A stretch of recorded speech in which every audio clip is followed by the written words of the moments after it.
We welcome now Rose McGee.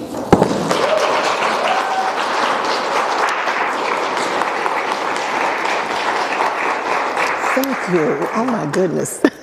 Thank you. Oh gosh. How am I supposed to top all that left, right? I'll be on that from forever and ever. So I guess I should not go near that microphone, or should I? Is it all right? Okay. Thank you, Antonio. Don't go too far, you know. I told him, you know, I am so not too keen when it comes to technology. I am really honored to be here with you all and just listening to everything that I've heard so far. I don't know that I need to be here. You're already doing it. It sounds really good. And I get excited when I hear goodness because then I just want to sing about it. So I just chant a little bit here and there. So what I want to do is say to all of you, you're once, no, that's not the one. You know, I think it's just the value that, where did she go? Where'd your leader go? She was right there. But the value that, that you put on this, I had the song all in mind that I was thinking, oh yeah, that's it. You're one in a million, chance of a lifetime, and life showed compassion and sent to us a stroke of love called you. And I say that because of what I'm hearing already that you're doing. One in a million you. Because anybody can't do this work and do it effectively. One in a million you. So thank you for that. And Miss McGee, you could have just come right up here and taken over that song. I saw you sitting back there saying it. But when some of you I got to meet in February, I think it was, in DC, it was a little, for Minnesota, it was really quite pleasant because we weren't bogged down in boots and stuff. But that's when I had a chance to share at your national convention, just speaking from the heart about what this whole thing is about and why we have to make some shifts in how we do things in general in our society. So connecting communities through being community is how I think of what we're trying to do here. Connecting communities by being communities and through communities. And what does that really mean? And what does that really look like? I can put this down now, or? Oh, that's just for people in the back. I don't know anything else. Can you hear me? No? Yes? Okay. Because I've got another microphone on up here too. But if at any point, you know, please raise your hand, because this is somewhat interactive, and I just want to make sure that I keep it that way. I'm a storyteller, I'm a circle practitioner, and that means we're all in this conversation together, more or less. So I like to begin simply with my own story and a little bit about who I am. And I'm not sure, I think I pushed to the right. Yeah, there we go. I got it. So who or what is community? What's the role of culture? Is community intentional? It was 2014, and I was sitting at home, like many of you, watching television, and on television were faces looking like mine, but very hopeless. And this was coming out of Ferguson, Missouri, after the killing of young Michael Brown. Do you all remember that? Well, what you may not think about is it hadn't been long before that we had watched an agonizing trial regarding the murder that had happened of young Trayvon Martin. So I'm sitting here thinking, what in the world can I do? And I kid you not, this voice spoke to me. Now, it wasn't like somebody just came up and said, Rose, like that. But it came inside me saying, make some pies and take them down. Now, how ridiculous does that sound? Make some pies and things. And that's just what I thought. This is very ridiculous. Nonetheless, I got up from that television, walked into my kitchen, and did what I've done a few times before when something was quite puzzling to me. And I walked around in the kitchen a few times. And it became pretty clear. Make some pies and take them down. Not just any pie, though. The sweet potato pie. And that's about the only pie I can make. And as I tell people, the pie did not call me. I mean, I didn't call this pie. The pie called me. I don't even care to cook. But it would take some time before I would come to realize the pie had been calling me long before then. I just didn't know it. Even back to that Sunday morning when I had moved to Denver, Colorado from Tennessee, where I was raised, and got up one Sunday morning and decided, I'm going to make sweet potato pie today. I didn't know anything about it. And I called my grandmother in Tennessee and asked her, Mama, can you give me the recipe? And she said, I don't have a recipe. Well, how do you make it? Oh, honey, it's in my head. I said, well, can you get it off your head and into mine? So I sat there and wrote what she told me, and obviously I did not do a good job because they were horrible. But for some reason, I felt compelled to try it again.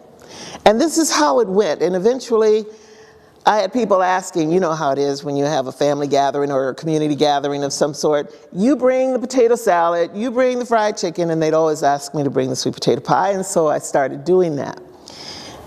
It would be, again, several years later. I'm now a manager in IBM in Rochester, Minnesota, and we had these young interns from across the country who were with us, and it was a potluck. And I tasted this sweet potato pie. I'm like, who brought sweet potato pie? And I tasted it, and it was so good. And they told me it was Karen. So I went over to young Karen and I said, girl, this pie is so good. And she says, well, thank you. I said, tell me what's in it. What's the recipe? Just like my grandmother. I ain't got no recipe. I said, well, you did something. She said, my grandmama made this pie. All my life I've known how to make it. And so I said, just tell me the ingredients. What you put in it? So she mentioned how she had added condensed milk. And I realized I grew up on evaporated milk. Okay, so that condensed is giving it this extra pop. And before I knew it, everywhere I went across the country, if sweet potato pie was on the menu, I felt compelled to taste it. And if it was something really good about it, I wanted to know what was in it. And before I knew it, I had this whole region of this dessert now that had been made. This dessert now no longer was just my grandmother's. It wasn't even just mine. And I yet hadn't caught on to that part yet, right? So people are now telling me, you gotta sell it, you gotta sell it. So I step out and I start selling it. I was exhausted, which is probably why I now have 2 knees and back is always sore. If you ever do a lot of cooking, it's a lot of hard work. And to make a good sweet potato pie, you gotta make it right. You cook those potatoes, not the cans. I mean, no badness about the cans, but when you know what you wanna do, you know how you wanna do it. And it was a lot of work trying to do that. And so I quit selling them because it was too hard. It seemed like I was making a lot of money, but when I thought about the taxing on my body, when I thought about the cost of the quality of the ingredients, no. So there I am. I've now quit. I'm not doing anything. I'm not making any money, not really. It seemed like it. And here I am watching this whole thing play out on television. And sweet potato pie comes back make sweet potato pies and take them down. But I did. I made about 30 of them, packed them in my car. I'd contacted someone to see if they could assist me. Where am I going? I don't even know what's what. By the time I arrived, that first wave of protesting that we saw that had done all of the damage in the community, that first round, had calmed down. So I arrived there, and there was this makeshift memorial for young Michael laying there. It was still hot. And if you remember, it was so hot when he was killed. The community was very angry because it took so long for any response to happen to remove this child's body, which that's the case. It's been the case. So many of these incidents do tend to happen in the summertime. Many of them do not, but many of them do. Well, what I discovered was when I would ask someone if they would like a pie, they were totally in shock. You're offering me a sweet potato pie? First of all, you got to understand something. Everybody believes can't nobody make a sweet potato pie like their who? Their mama. That's right. Their mama or whoever that endearing person happens to be. So here comes me traipsing down here from Minnesota, gonna stand here and offer somebody a sweet potato pie.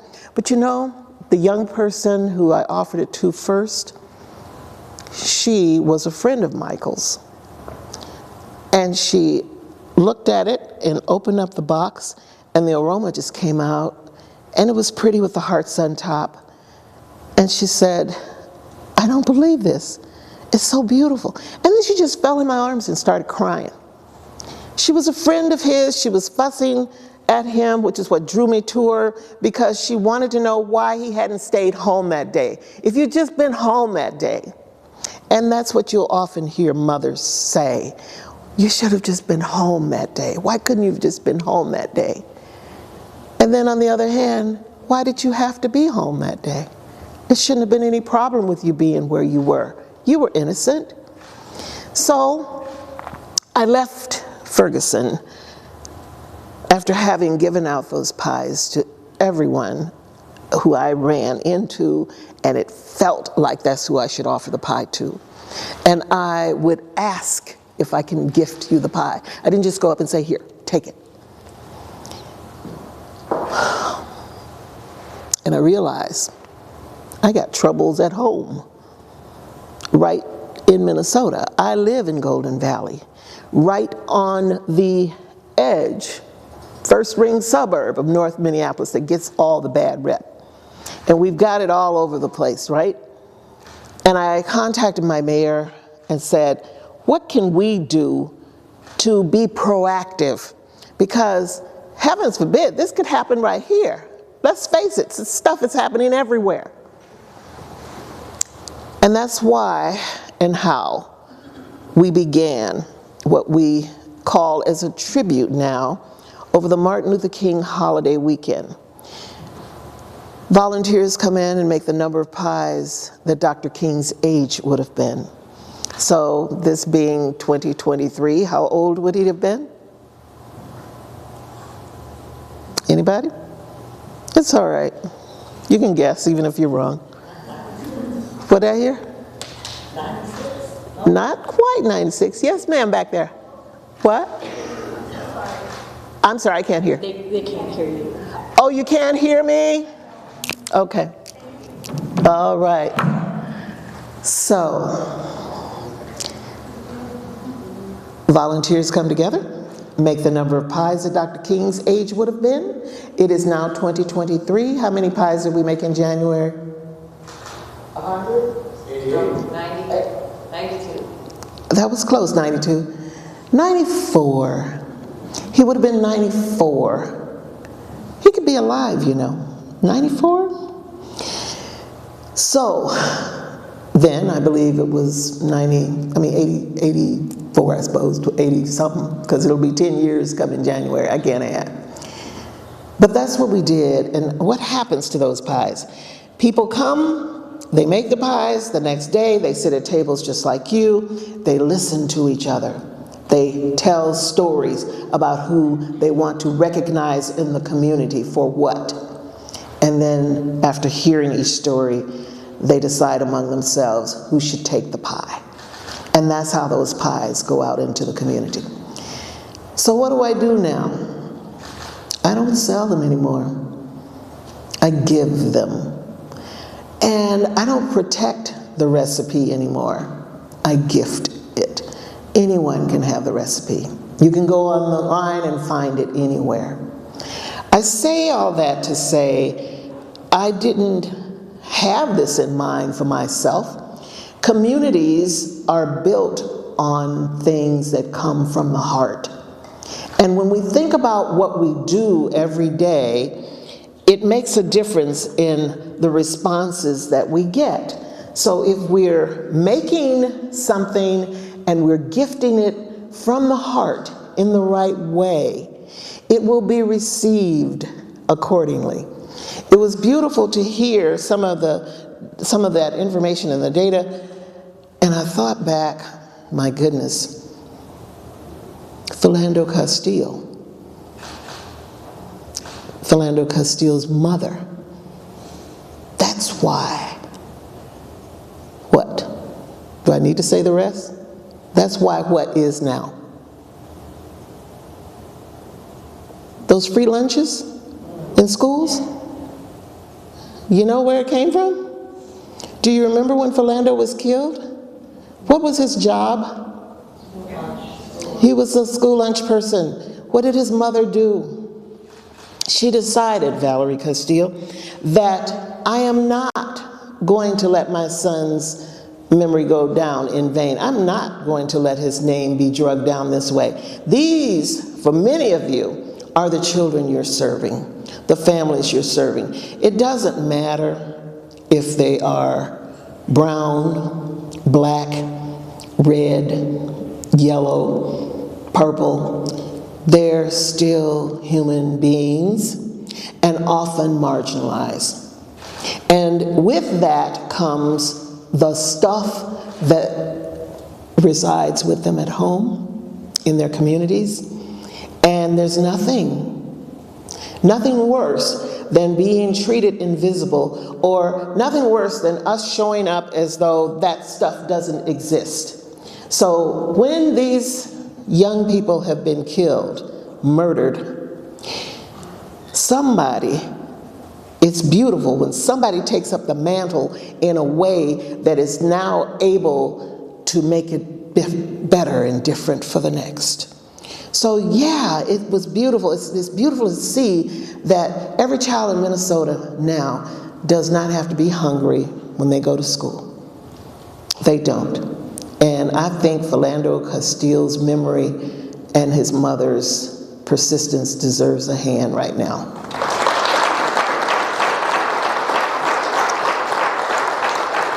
Yesterday was Indigenous People Day, and I thank you, Elder Blue, for the wonderful acknowledgement this morning.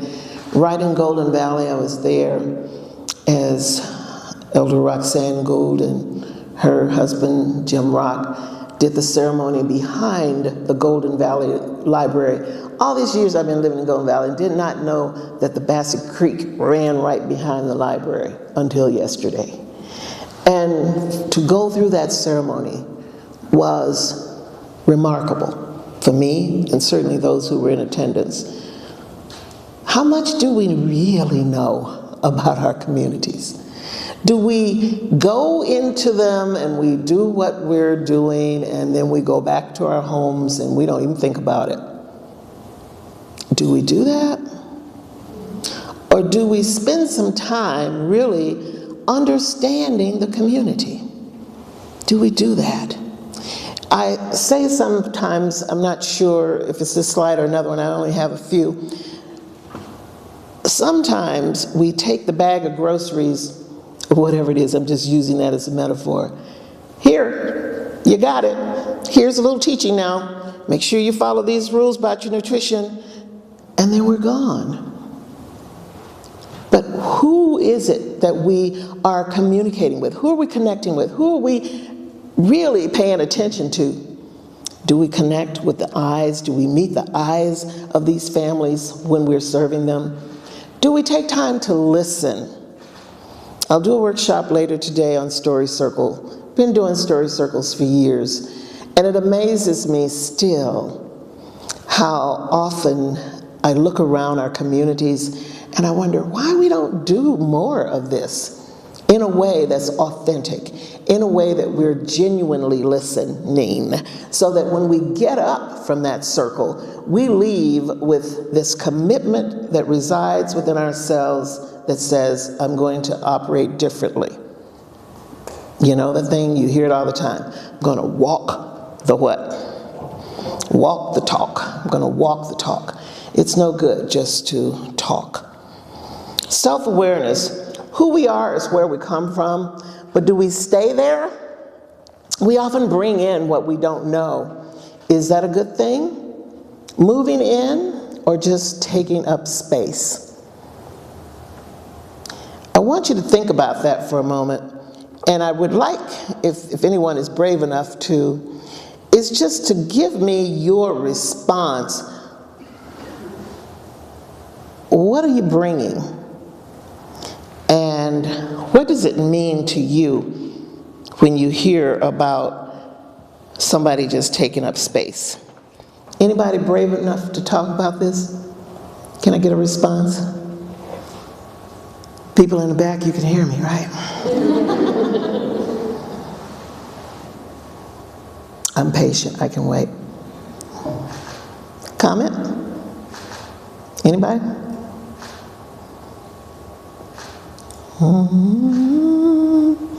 I'm waiting.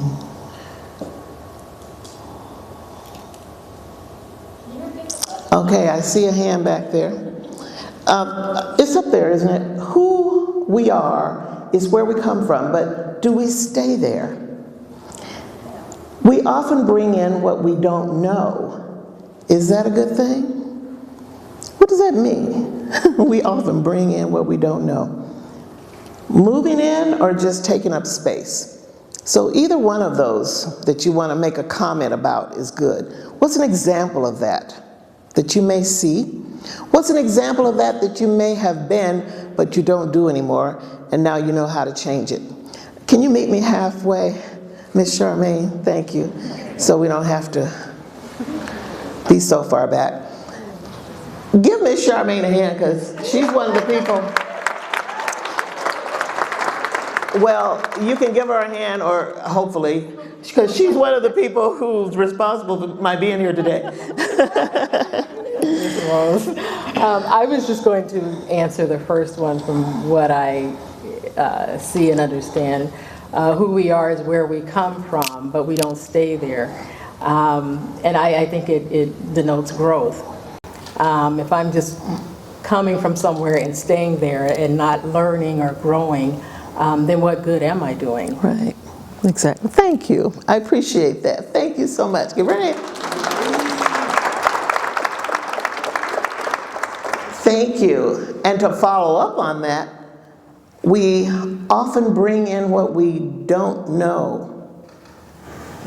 Is that a good thing? What does that mean? We often bring in what we don't know. Yes, ma'am. What's your name? Diane. Diane? Yes. You want to take it? It won't bite. Are you sure? I think if we don't, we need to bring in, we need to always be learning. We can't just, we don't know everything. And so we always have to keep learning with whoever we're working with. Any example? You can think of anything? You don't have to, but if you can, that would be great. She says you've got enough.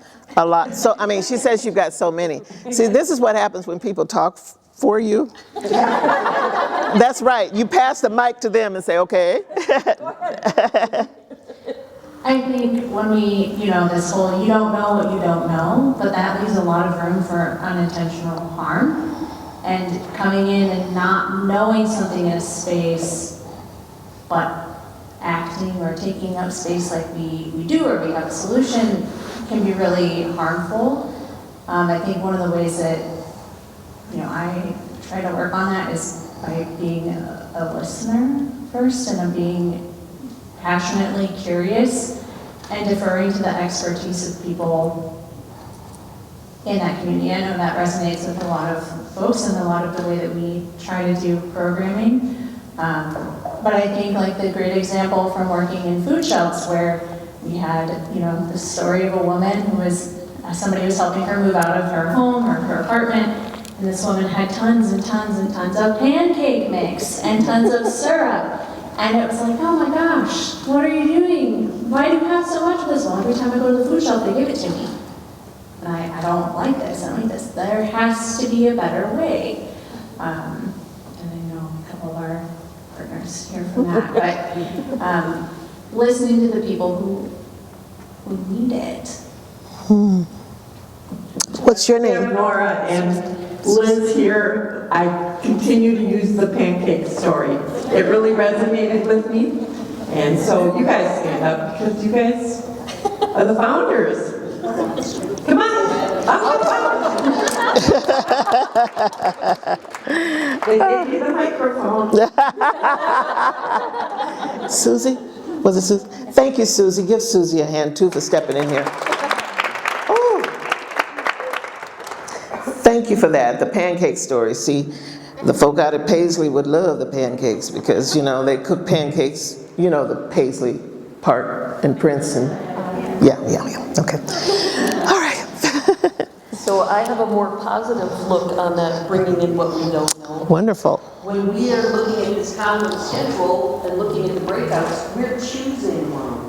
Hopefully because we recognize we don't know something, and we're looking for opportunities to learn and grow and make choices. When we come in the room looking to learn, we're more open to what we hear. We're listening, we're participating, and we're gaining that knowledge in a group setting with other people and can help them learn as well. Thank you. What's your name? Tess. Tess. Thank you, Tess. Give Tess, yeah. Exactly. Because what happens is, let me go back to those who were in DC back in whenever it was.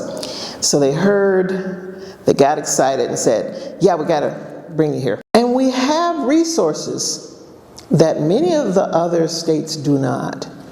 And we know that, right? And yet, and I'll leave that and yet to you all. Anyone want to respond to and yet? Okay. And nobody will be penalized today afterwards for your jobs. You still have your jobs. I was just going to say, yeah, we have some of the greatest disparities in the state, or in the United States. Yes?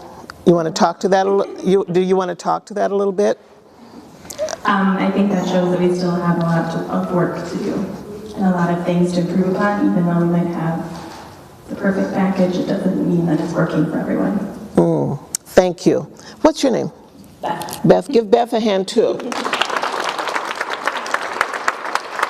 What I heard when I was in DC, I went to the presentation that, was it Trish or Lisa with you, Miss Charmaine? Trina, where is she? Oh, there you are, hi. Yes, the presentation that they did, you would have been proud of them, showed their growth. And this is what we're talking about. They talked about, and I'm only going to paraphrase it, how they had planned something in getting a grant. They were planning for the indigenous and they were planning for the African American community, but they hadn't gone to either community to get the input. So they gave it from their perspective and their lens. They got the grant, I believe, and then when they got there and started pulling these people together, the people themselves says, wait a minute, we don't do it like that. What? No.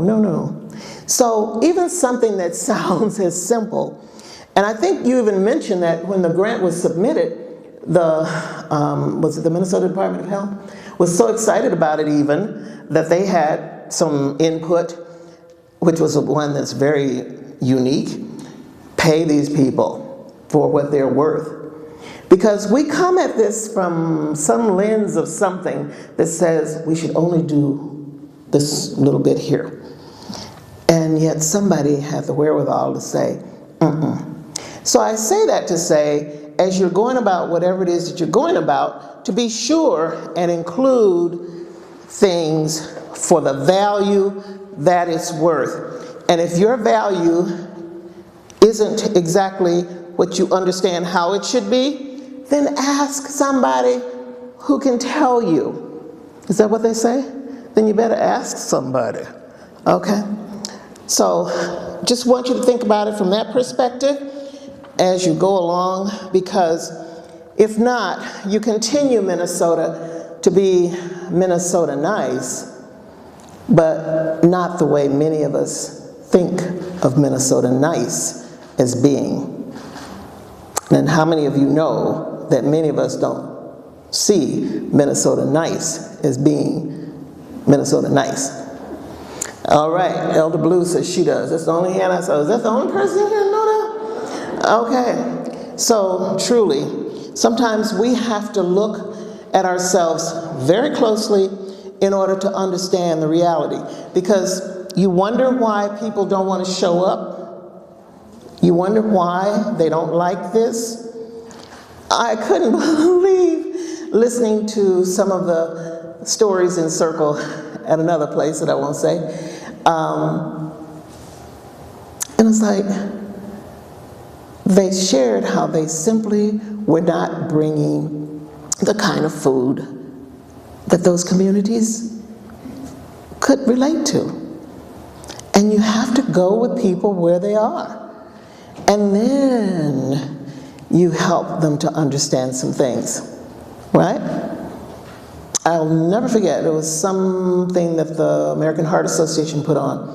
And I was teaching people how to cook collard greens on top of the stove in olive oil. And these black church women walked up to me and said, that sure does smell good. What is that? That can't be collard greens. I said, yes, ma'am, it is. And really good. No. Where's the pot? Where's the water? Where's the pork? I said, well, how about if you just try it? And if you don't like it, you don't have to eat it. And one of them tried it while the other one said, And she tried it and she says, this really is delicious. I said, yes, ma'am. And then the other one tried it because she tried it. And they liked it. And they picked up the recipe and they took it home. But if I just gave them the recipe and said, here, take this and go, it ain't gonna work most likely. So if you're doing that already, I encourage you to do that. Okay. I want to share this with you. I hope.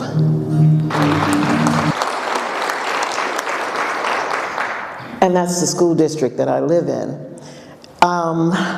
The idea is, and as I look at the program for this week, I think you're there, you're getting there, is to use this food as a catalyst, but then use the arts as a catalyst to help you get to what it is that you need to get to help people to understand, to have confidence that this is for everyone, and not be feeling, what are some of the words that you hear? When people are being given things, sometimes people don't always understand how to feel their own value. Sometimes people feel that they are not as good as, and that they're looking down upon. But what we're trying to do is to help people understand that not only are we bringing things to fortify you physically, but we want to fortify you what? Spiritually and emotionally, and to help you understand that you are in fact a part of this community. You're part of this society, and you count. You're important. And that's why we have to get done with some of the stuff the way we have done it in the past and step out there with a whole new way of doing things. And I'm hearing some of that, which was really inspirational to me to hear it this morning. The question is, do you believe it? And are you operating in it? Or are you just kind of, yeah, this is good. Yeah. Can't be like that. Cannot be that way. It has to be with real conviction. If it is not with real conviction, with the ability to listen as you move into action, and not to go in as the authority.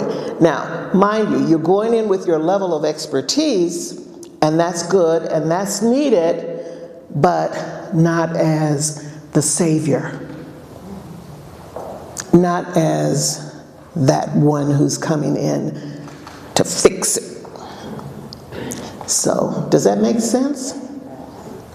Any comments?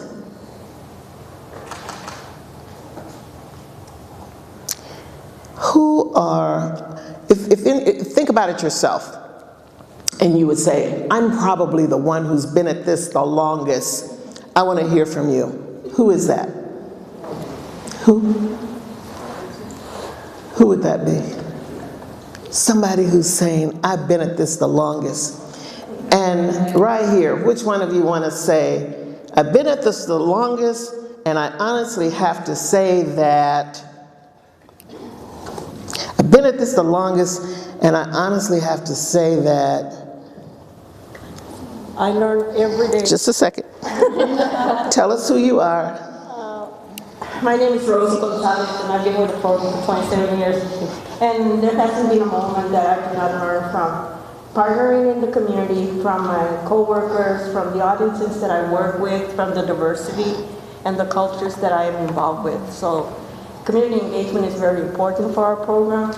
And so it enlightens me to see this many people here and how much it has grown in diversity. Thank you. Thank you. Give her a hand. Excuse me. You want to say? Okay. Thank you. Really appreciate that.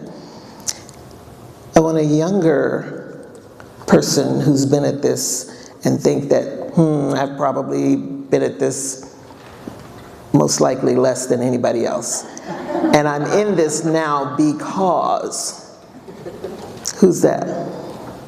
I'm in this now because. Young person? We got some. Okay, I see over here.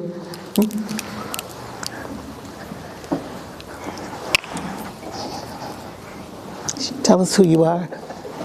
My name is Rachel Bowers. I've been the DHS Standby Grade Manager for 2 months now.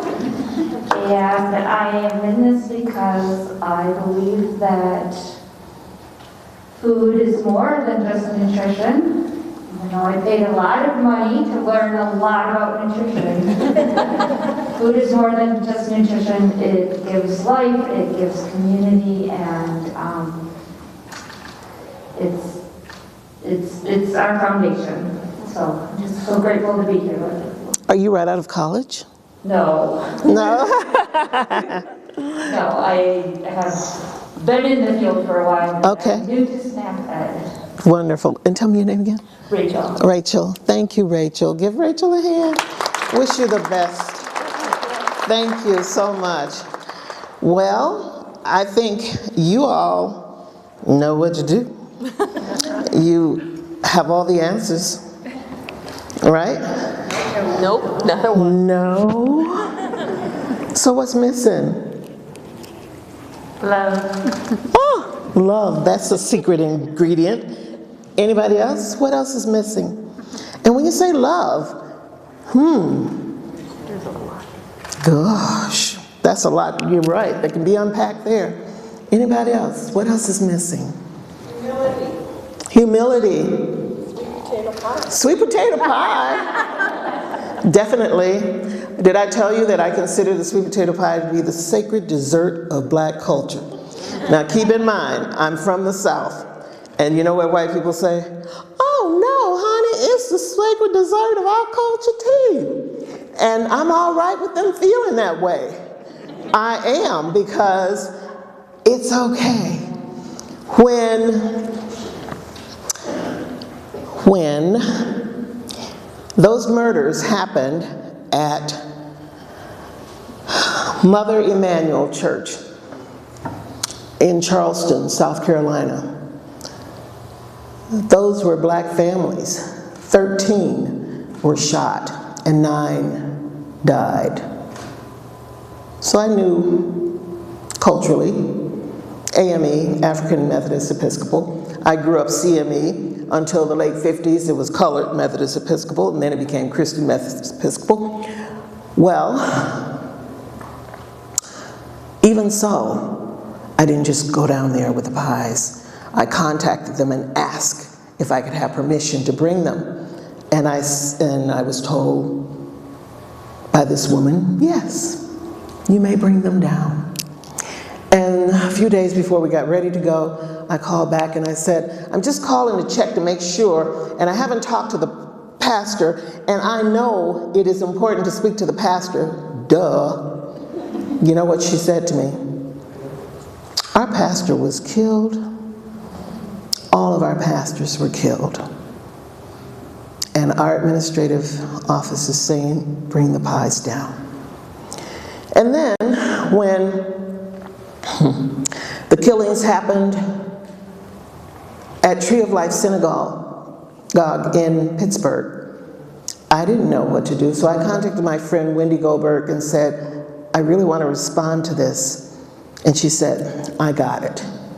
So she was able to make arrangements for how these pies were to be cooked at the Jewish Day School with the students. I couldn't carry anything in there but myself, because everything had to be what? Kosher. And I couldn't even light the stove. Talk about learning. Someone had to do that who was authorized through the culture to do it.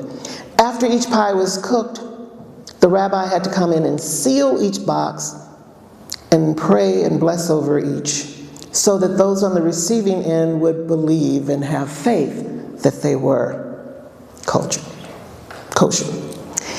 And then, when the women, the circle of grandmothers, these indigenous women in Nebraska, wanted to make pies with me so that they could take the pies to Standing Rock. Again, I had to step back and say, okay, now what do you want to do? I can tell you how to make the pie. They knew that they wanted to do the blessing. They did the sage ceremony. And then I rode with them for 9 hours. And they knew how they were going to present them, even to the point of telling me, like they were, to put a skirt on and the significance of this skirt on the sacred ground. Ooh. When you can step out of you and be respectful to those that you're trying to work with, it makes for a beautiful thing. It makes for transition in ways that can be very meaningful. It's healing. It's healing. It's healing. So I just say that for you to remember what it is you're doing. When Jamar Clark was killed and we responded with pies, I didn't just take my pies over that volunteers had made in our kitchens where we were, but I contacted other people across the Twin Cities who made sweet potato pies, restaurants, caterers, and all of those pies came, and we were able to serve the community in many ways. And then, same with Jamar Clark, with Philando Castile, and with Mr. George Floyd. That is when things changed significantly for many of us. Going back to a lot of those stats and that data, stuff has happened and changed and is changing because of a man who none of us knew by the name of Mr. George Floyd. And because it impacted the nation, the world for that matter, when it came to the manner in which people are treated, we've seen changes. Have we seen enough? No, but we sure have seen some changes. And it goes without saying that the killings of these black people, Emmett Till, Breonna Taylor, so many others, these lives have been because of, right? But it's up to us not to let them go in vain. So that I just wanted to leave you with as we speak about the families, as we speak about who it is that we're trying to impact and why, and that we remember where change takes place. And so often we don't remember. And so often we don't know what it takes for stuff to happen, sadly. So Frederick Douglass, power concedes nothing without a demand. It never did, and it never will. Sad thing to have to say, but it's true. It's one of the lines from the play Kumbayah The Juneteenth Story that I wrote and just had to mention. The other thing that I self-promoting here, Ms. McGee said it was coming in August, and it came. This is my children's illustrated book called Can't Nobody Make a Sweet Potato Pie Like Our Mama, and it is published by the Minnesota Historical Society Press, doing book signings all over, and if you want one, let me know, or let the Historical Society Press know, because the book is one, and this is why it took, I wrote it in 2014, that's a whole other long story, but our families are important. All of our families are important, and yet we don't show them enough. So this is a relationship of 3 generations. These twins, their grandmother, and their parents. And that's what we have to reflect. Many of our black families, many of our families of color have families. Everybody's not just living on the street. But if they're living on the street, they're important too. But it's just amazing the perception that people have about people simply because of the color of their skin. So all of that is very important to me as we go with this particular program, and I just pray that it continues to be funded. I know there have been some challenges, and I just pray that you continue to grow in what you do with what you do. Any questions? We have about 2 minutes for questions. If there's a question, just shout it out and I'll try and answer it.